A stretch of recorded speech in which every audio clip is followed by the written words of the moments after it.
nama nama soba sobii yaani hanga waan yaade sana galmaan ga'utti jechuudha. Sii du'e sii dhabame yoon sin argine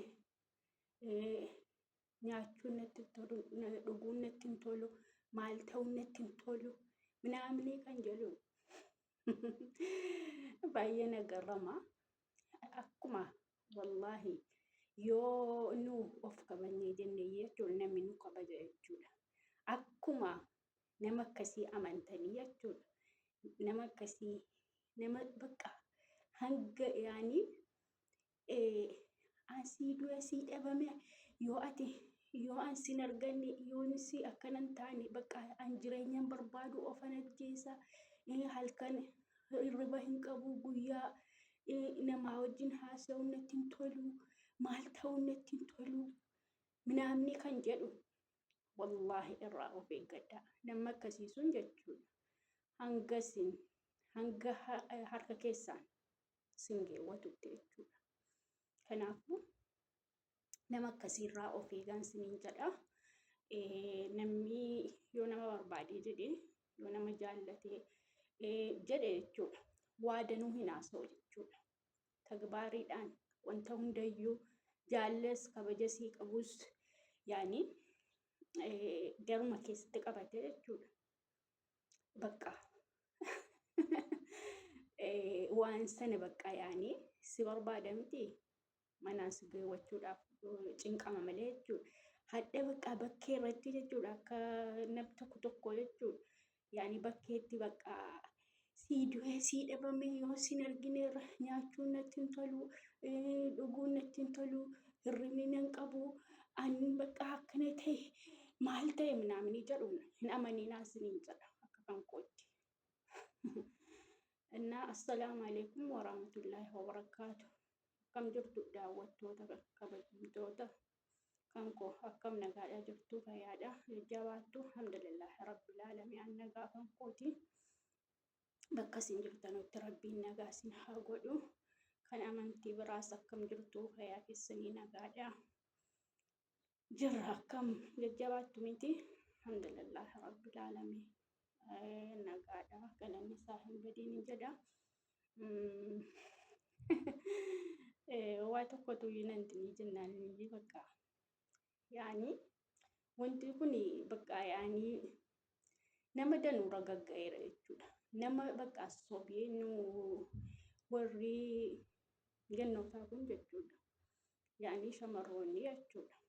Bakka namuma afaanii ka'ee isanni keessoo isaa hin beenu jechuudha. Isumanni afaaniin bakka si jaalladhee si du'ee si dhabeennaan bakka jireenya hin barbaadu ofan ajjeesaa akkanan ta'a minaaminii kan jedhu sana takkatu nama akkasii takkatu amanna jechuudha.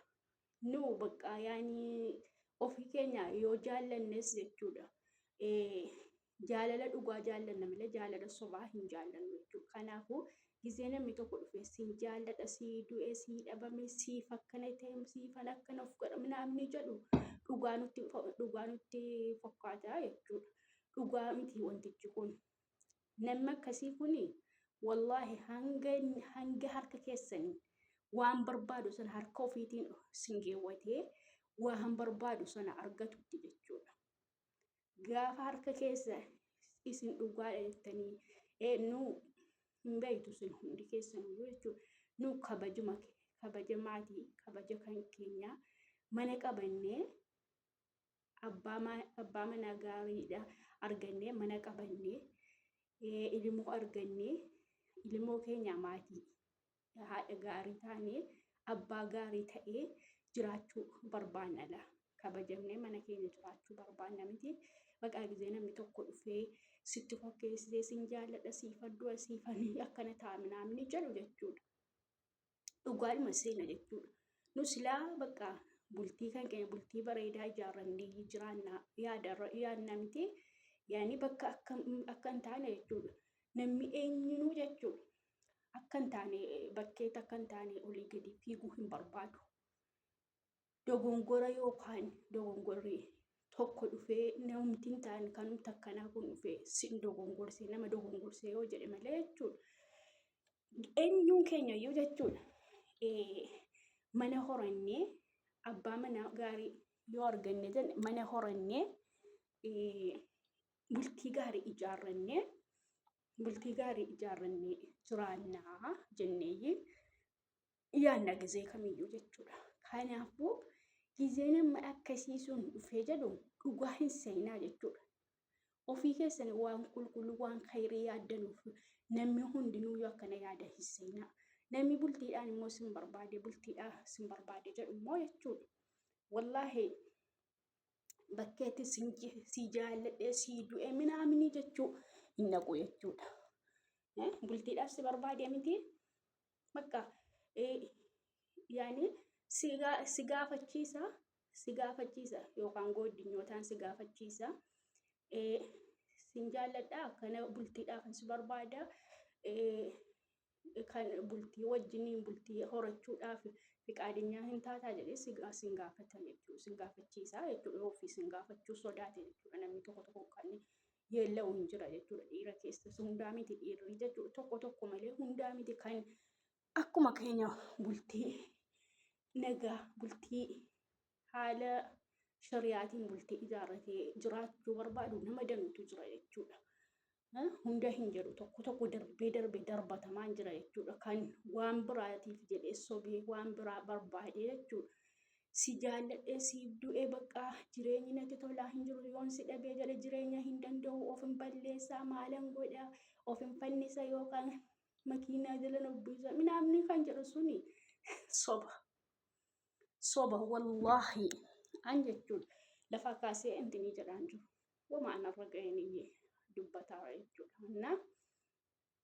Gaafa harka isin namni kun akka kana na jaallata maasilasi eenyunuyyuu ilma kanaati keenya nu deessatti hin dhaynu kanuma ormi dayetti dhayne heerumna erga namni kun akkana na jaallatu ta'e maaliif ani jalaa dida minaamini jenne jechuudha.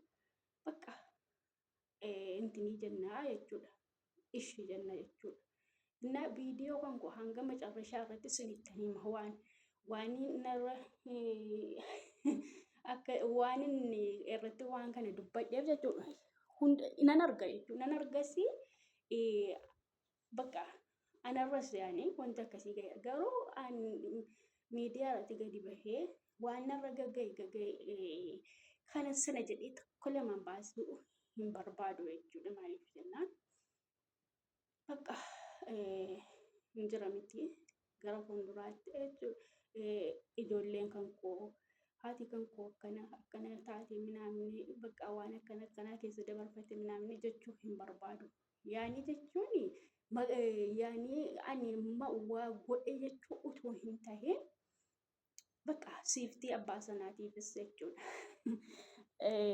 Waan arge yaani akkana na godhe jaarsi koo minaamni jedhanu himuu hin barbaadu jechuudha. Haasawuu hin barbaadu miidiyaa irratti bahee jechuudha.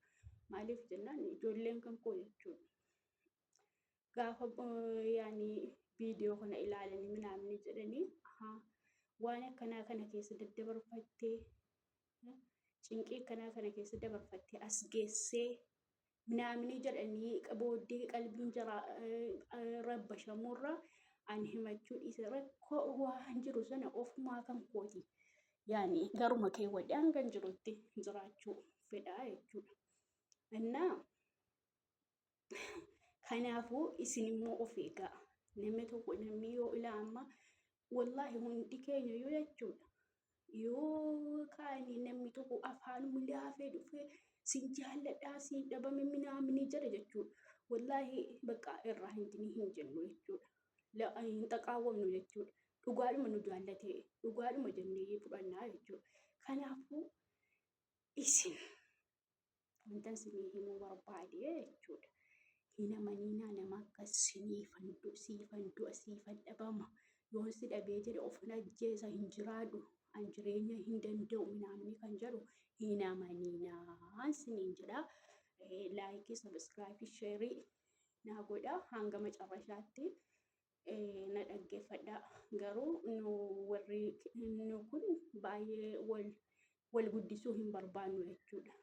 Erga yoomiti isinumaan kadhaa intini Inshaallah wanti hundinuyyuu jechuudha guyyuma guyyaadhaan rabbiin waa yaadan tokko hinuma namaaf saakka'a. Inshaallah rakkoo hin qabu hammuma dandeessanii fi kan subscribe na gootanii subscribe naaf gootanii jettan jechuudha galatoomaa deezaan keessan jannata haa ta'uun jedha. Kan immoo naaf hin godhiin subscribe naa godha, share naa godha, like godha, akka nama bira ga'u naaf godha isiniin jedha. Irraa waa bicuu hin barattu jedhee yaadaan isiniin jedha. Nama akkasii hin amanina. Kan nama maatii keessanitti godinyaa keessanitti share godha waan akkasii na wanta akkanaa kana bareechaa hin jedha irraa of eegaa jechuudha. Isuma isa onlaayiniidhaan wal bartanu miti an kanan jedhaa jiru. Isuma isin onlaayiniidhaan bara musliimaa wama hin fakkaanne jiruun wajjiniin ijaarradha minaamini jettanii hin jedhina. Isuma biyya keessaa jechuudha. Namni tokko jechuudha kan waan akkasii bakka siifan du'a siifan dhabama kan jedhu danuutu jira jechuudha. Isuma qaamaan wal beekamu jechuudha. Akkas godhii bakka gaafate ishee jettee bultii bakka nikaa isaa hidhamtee kaatu jechuudha. Wallaahi inni waan barbaadu sana gisee argatee jedha jechuudha. Wallaahi si miidhuu malee bakka akka namaatti isin ilaalu kan biraa asii fachi fiige kan biraa barbaadaa jechuudha.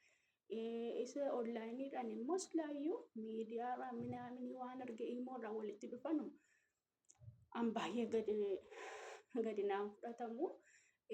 Harka 100 keessaa yaani harki 5 namni nagaan isin argama, harki 5 10 namni nagaan hin argama, harki 90 bakka akkana godhee nyaadheetanii jindini jedha jechuudha. Isa gara sanaatiif gizee biraanitti isiniif deebi'a.